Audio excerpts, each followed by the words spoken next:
Hi, welcome to my channel.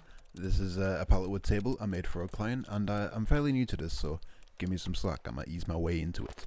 So I'm just showing you here how I take apart my pallets. I usually just use an axe and a hammer. I try pry them apart with a crowbar, and the majority of the time that works just fine, but some pallets are really hard to take apart.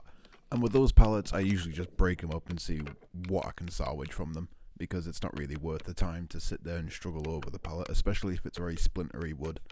So I'll just rip it apart and see what I can get out of it. As you can see from my struggle there as well, nails can also be a pain in the backside, but as long as you keep striking and sometimes use a pair of pliers to bend them back upright, you can get them through. So what I'm doing now is I'm just grabbing a few bits of pallet wood that I think will go well together, or have a similar grain structure for when I burn the table. Later on you'll see in the video what I'm on about. It's just so it all blends together nicely, so you don't get big patches where there's big large grain and then really tight grain, so it all looks nice and even.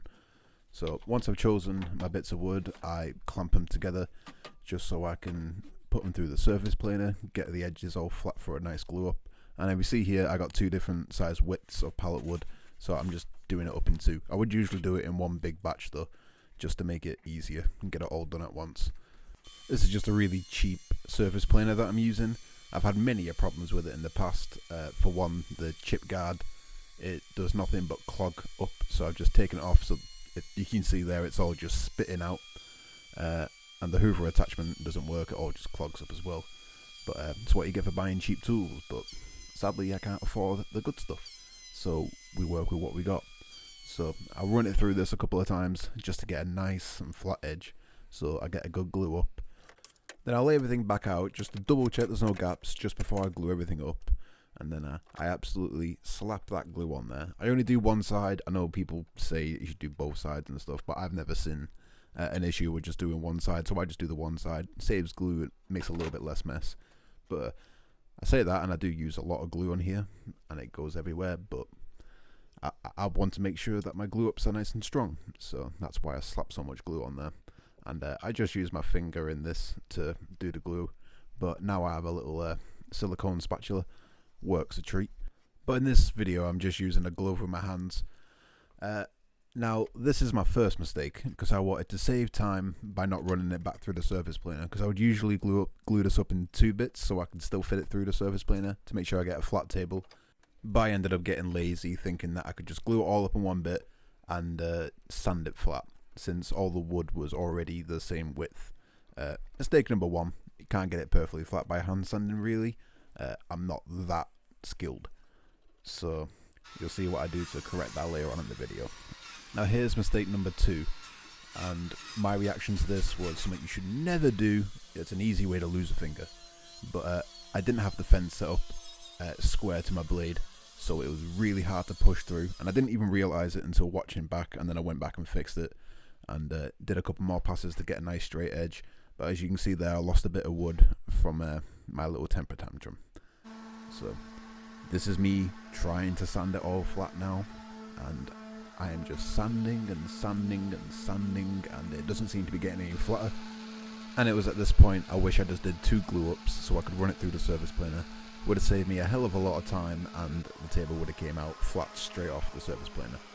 So I'm just hitting up the sides here now while I'm debating in my head what I should do to make the table flat. You can see how far out of whack it is, where the table almost looks like a W. That's me trying to sand it flat. So heads up, don't do that in future. Just run it through the surface planer and don't be lazy.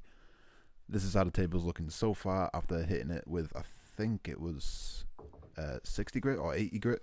At this point, I don't do my final sanding until I'm near done, because you know I always end up dinging it or putting a dent in it by accident. So here I am, just cutting up the pieces for the legs.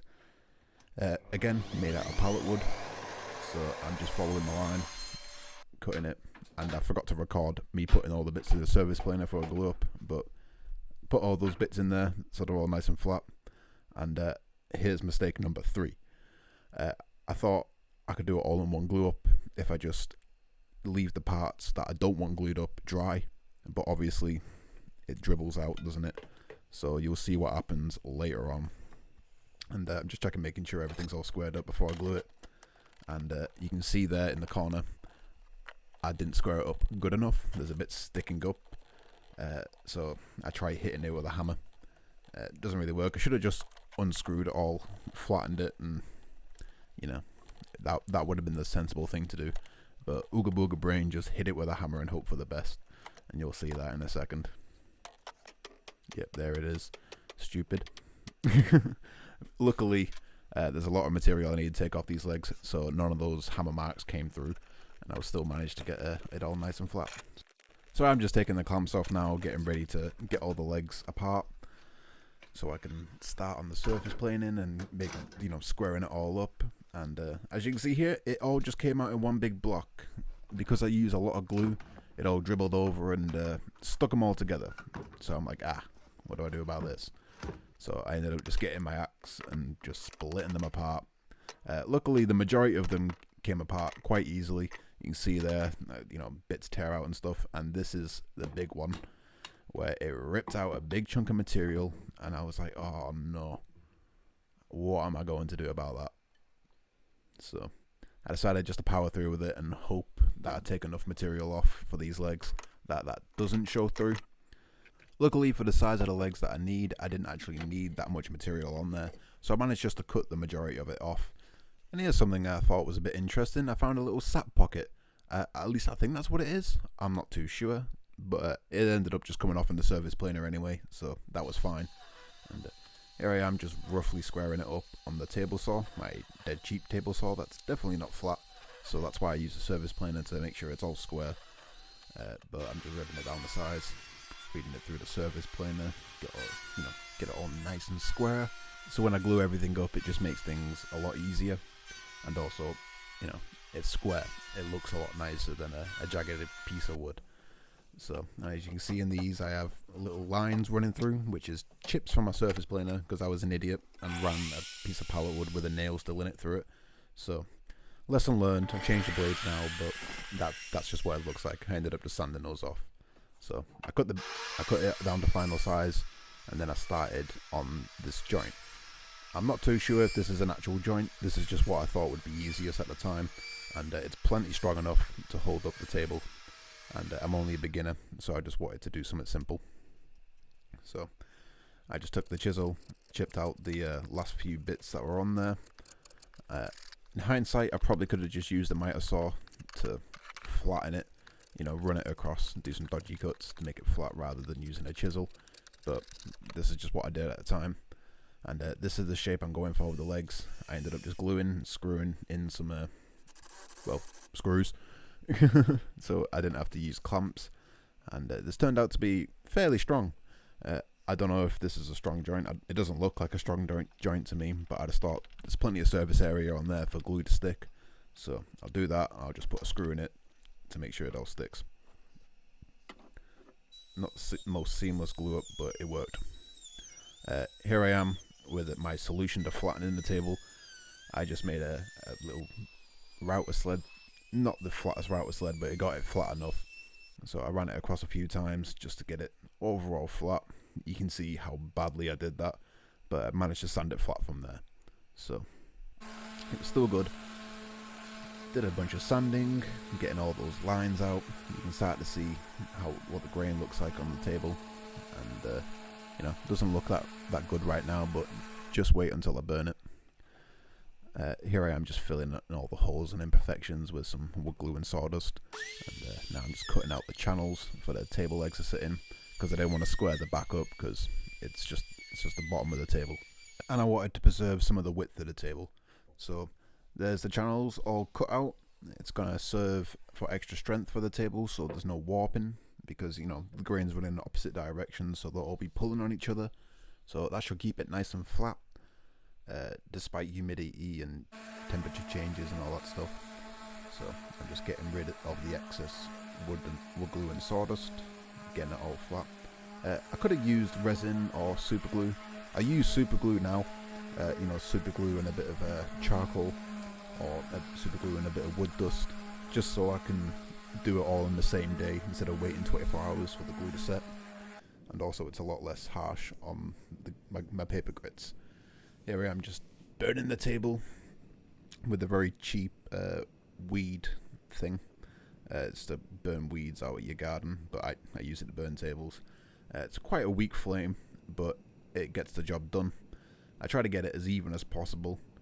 I'll usually end up going over it a couple of times, so you can see the sort of look I'm going for. It gives like a sort of Damascus look to it, and I think this is a Japanese technique. Don't quote me on that, I just saw it a few times. And now I'm sanding it with 400 grit to make sure it's all nice and smooth while not removing too much material. And you can see the nice look it gives there. It's almost like a Damascus effect, but on wood, if you know what I mean. So I like to choose the nice thick grain. Here I am sanding the table legs up to 320 grit, I think. I don't go all the way up to 400 because once you apply the paint, it soaks in and lifts the grain. So after I paint it, I usually just go over it with the 400 grit and it smooths it all out. I've screwed and glued the legs on here permanently because it's quite a light table. It can fit through doorways, so there's no point making it so it can disassemble. And I'm just using a can of spray paint here because it's all I had. I have now bought a spray gun, a proper one, so I can put paint in it and spray it, but this is what I used at the time because I didn't have that spray gun, and I went for a nice black look to kind of go with the tabletop. I quite like this table with how the legs, they look quite modern, but the top is nice and rustic with that burnt finish. I think at the end it all ties in nicely together, so I really like this table. And also I want to see no comments about my dirty shop. Yes, I have a dirty shop. I try to keep it clean, but I work in a very small space, so things just get thrown around, and as you can see there, I've barely got any room just for my wood stall. So I try to keep it clean, but sometimes it gets a little dirty. Here I am just sanding up the 400 grit, making it nice and smooth so when I apply the rest of the coats, it doesn't, lift the grain and make it all weird and stuff. Wait, that doesn't even make sense. What I'm trying to say is I'll sand it back, make it all nice and smooth, so it will stay smooth once I paint it again. There we go, managed to get it all out. You can see that I'm just using shirts and stuff to make sure I don't get any paint on the rest of the table. Should have really painted these legs first before putting it on the table, but yeah. And here's the finished product. I didn't have any room to get some nice photos, so I just had to do it all in the kitchen. But you can see there how the table come out. I'm pretty happy with it. I'm a beginner woodworker, so I'm not going to make anything special, if you know what I mean. But I'm really proud of how this turned out. And the client was really happy with it too. So, yeah, thanks for watching. I hope you subscribe and come along this little journey of me trying to make tables. So, I'll see you in the next one.